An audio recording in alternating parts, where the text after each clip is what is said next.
আকাশবাণী আগরতলা স্থানীয় সংবাদ পড়ছে চন্দন লেখাপাল। এখনকার বিশেষ বিশেষ খবর হল, মুখ্যমন্ত্রী অধ্যাপক ডক্টর মানিক সাহা আজ বিশালগড়ে artificial limbs manufacturing corporation of ইন্ডিয়ার অক্সিলিয়ারি প্রোডাকশন সেন্টারের ভূমিপূজন এবং ভিত্তিপ্রস্তর স্থাপন করেন। অর্থমন্ত্রী প্রণজিৎ সিংহ রায় সমস্ত মহিলাদের স্বসহায়ক দলে যুক্ত হওয়ার আহ্বান জানিয়েছেন।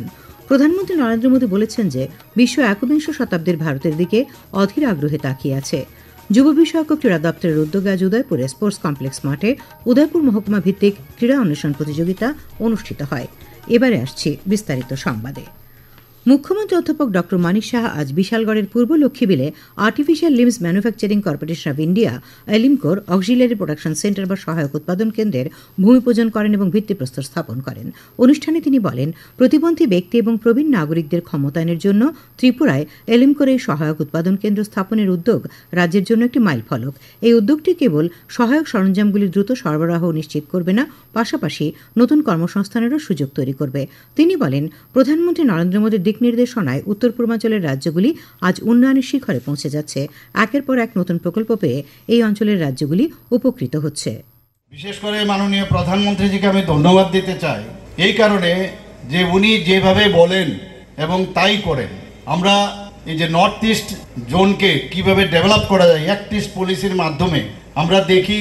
উনি যখন আমাদের এখানে 2018 আগে এসেছিলেন তখন উনি বলেছিলেন আমাদেরকে হীরা মডেল দেবেন, আর সেই হীরা মডেলের কারণে আমাদের এখানে ন্যাশনাল হাইওয়ে হয়েছে, ইন্টারনেট হয়েছে, রেলওয়ে হয়েছে, এয়ারওয়ে হয়েছে।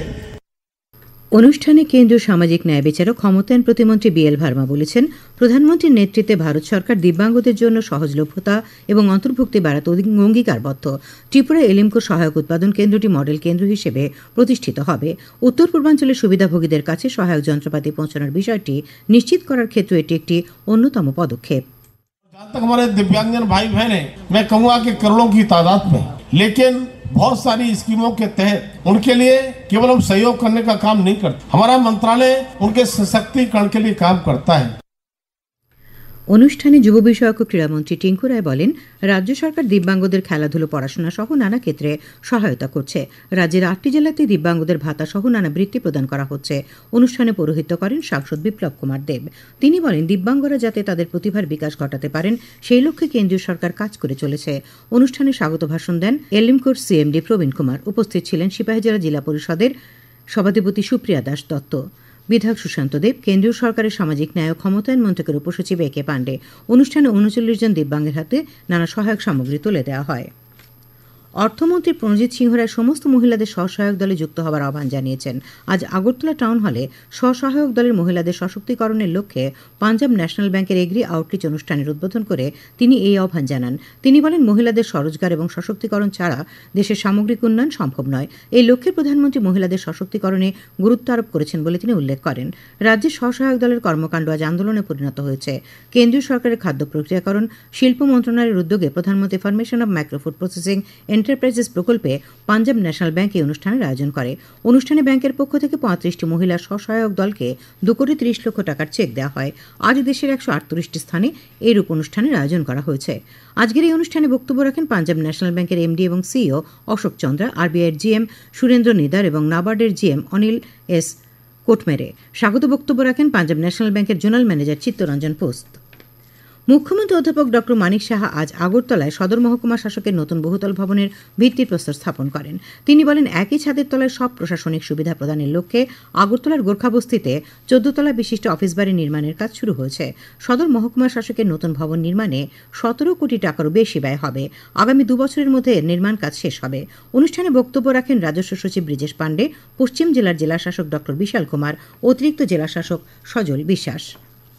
শিল্প ও বাণিজ্য মন্ত্রী শান্তনা চাকমা বলেছেন, কেন্দ্র ও রাজ্য সরকার মহিলাদের আত্মনির্ভর করার লক্ষ্যে নানা উদ্যোগ গ্রহণ করেছে। আজ আগরতলার ইন্দ্রনগরে মহিলা ITI স্কিল অ্যান্ড এন্টারপ্রেনারশিপ সেন্টারের উদ্বোধন করে তিনি একথা বলেন। অনুষ্ঠানে শিল্প ও বাণিজ্য দপ্তরের অধিকর্তা বিশ্বেশ্বর B এই সেন্টারে কি কি বিষয়ে প্রশিক্ষণ দেওয়া হবে তা বিস্তারিত উল্লেখ করেন। খবর প্রচারিত হচ্ছে আকাশবাণীর আগরতলা কেন্দ্র থেকে। আকাশবাণীর সংবাদের আপডেট পেতে লগ ইন করুন www.newsonair.com এবং নিউজ অন এআইআর অ্যাপ এবং টুইটার ও ফেসবুক প্ল্যাটফর্মে এআইআর নিউজ অ্যালার্টসে। ইউটিউবে লক্ষ্য রাখুন নিউজ অন এআইআর অফিসিয়ালে। এছাড়াও আকাশবাণী আগরতলার সংবাদ আপডেট পেতে দেখুন টুইটার বা এক্স হ্যান্ডেলে আকাশবাণী নিউজ আগরতলা, ফেসবুকে এআইআর নিউজ আগরতলা এবং ইউটিউবে আকাশবাণী নিউজ আগরতলা। প্রধানমন্ত্রী নরেন্দ্র মোদী বলেছেন যে বিশ্ব একবিংশ শতাব্দীর ভারতের দিকে অধীর আগ্রহে তাকিয়ে আছে।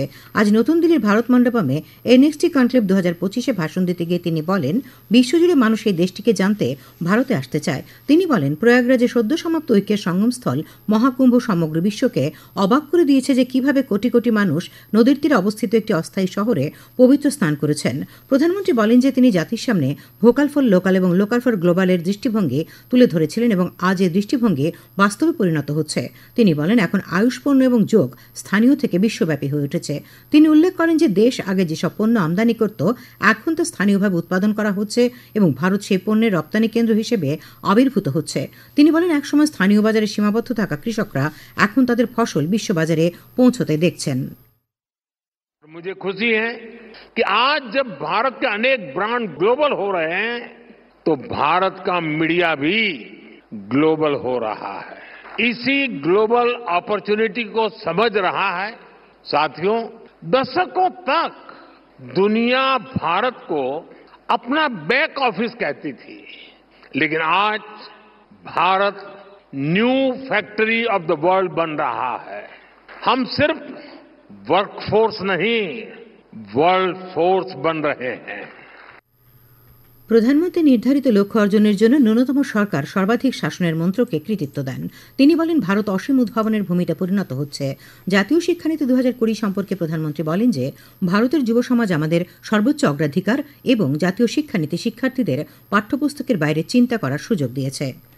কেন্দ্রীয় স্বাস্থ্য ও পরিবার কল্যাণমন্ত্রী জগৎ প্রকাশ নাড্ডা এবং এই দপ্তরের প্রতিমন্ত্রী অনুপ্রিয়া প্যাটেল আজ নতুন দিল্লিতে প্রধানমন্ত্রী ভারতীয় জনঔষধি পরিযোজনার রথ এবং আরও 10টি যানবাহনের সূচনা করেন। আজ থেকে 7 মার্চ পর্যন্ত জনঔষধি জনচেতনা সপ্তাহের আয়োজন করা হয়েছে। এ মাসের 7 তারিখে জনঔষধি দিবস পালিত হবে। অনুষ্ঠানে শ্রী নাড্ডা সকলকে প্রধানমন্ত্রী ভারতীয় জনঔষধি পরিযোজনাকে একটি জন আন্দোলন হিসেবে গড়ে তোলার আহ্বান জানান।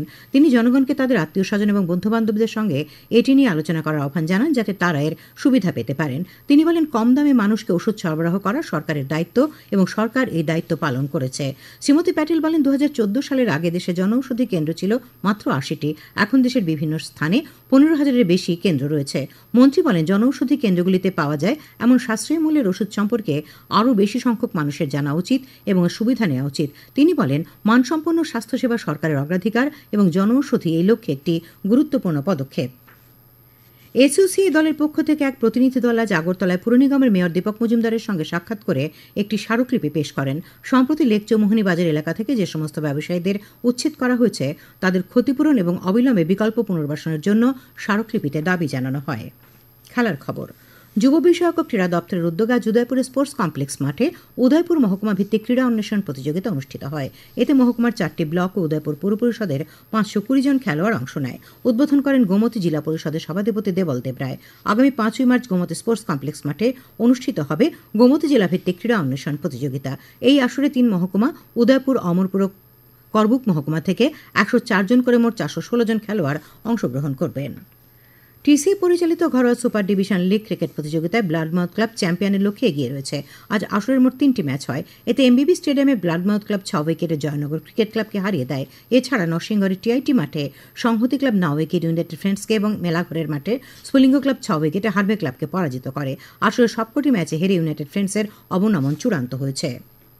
টিসি পরিচালিত রাজ্যভিত্তিক অনূর্ধ্ব 13 বছরের ক্রিকেট প্রতিযোগিতার আজ শেষ রাউন্ডের 6টি খেলা হয়। এতে উদয়পুরে অনুষ্ঠিত খেলায় সদর এ দল 10 উইকেটে গন্ডা তুইসাকে পরাজিত করে। তাছাড়া ধর্মনগর অনুষ্ঠিত খেলায় কৈলাসহর 55 রানে লংতরে ভ্যালিকে, সাবরুমের মাঠে অমরপুর 68 রানে বিলোনিয়াকে, কৈলাসহরে ধর্মনগর 10 উইকেটে তেলিয়ামুড়াকে, বিলোনিয়া মাঠে সোনামুড়া 5 উইকেটে বিশালগড়কে এবং শান্তিরবাজারে অনুষ্ঠিত খেলায় উদয়পুর 209 রানে সাবরুমকে হারিয়ে দেয়। আবহাওয়া আগামীকাল আকাশ আংশিক মেঘাচ্ছন্ন থাকবে। তাপমাত্রা আগামীকাল সর্বোচ্চ 33 ডিগ্রি সেলসিয়াস এবং সর্বনিম্ন 19 ডিগ্রি সেলসিয়াসের কাছাকাছি থাকবে। আজ সর্বোচ্চ তাপমাত্রা ছিল 30.8 ডিগ্রি সেলসিয়াস এবং সর্বনিম্ন 17.5 ডিগ্রি সেলসিয়াস। রাজ্যের ঊনকোটি, উত্তর এবং ধলাই জেলায় বিক্ষিপ্তভাবে বজ্রবিদ্যুৎ সহ হালকা বৃষ্টিপাতের সতর্কবার্তাও জারি করা হয়েছে। শেষ করার আগে খবরের বিশেষ অংশগুলি আর একবার। মুখ্যমন্ত্রী অধ্যাপক ডক্টর মানিক সাহা বিশালগড়ে artificial limbs manufacturing corporation of ইন্ডিয়ার অক্সিলিয়ারি প্রোডাকশন সেন্টারের ভূমিপূজন এবং ভিত্তিপ্রস্তর স্থাপন করেন। অর্থমন্ত্রী প্রণজিৎ সিংহ রায় সমস্ত মহিলাদের স্বসহায়ক দলে যুক্ত হবার আহ্বান জানিয়েছেন। প্রধানমন্ত্রী নরেন্দ্র মোদী বলেছেন যে বিশ্ব 21শ শতাব্দীর ভারতের দিকে অধীর আগ্রহে তাকিয়ে আছে। যুব বিষয়ক ও ক্রীড়া দপ্তরের উদ্যোগে আজ উদয়পুরের স্পোর্টস কমপ্লেক্স মাঠে উদয়পুর মহকুমা ভিত্তিক ক্রীড়া অন্বেষণ প্রতিযোগিতা অনুষ্ঠিত হয়। স্থানীয় সংবাদ আজকের মতো এখানে শেষ হলো। পরবর্তী বাংলা সংবাদ শুনবেন আগামীকাল সকাল 7:35।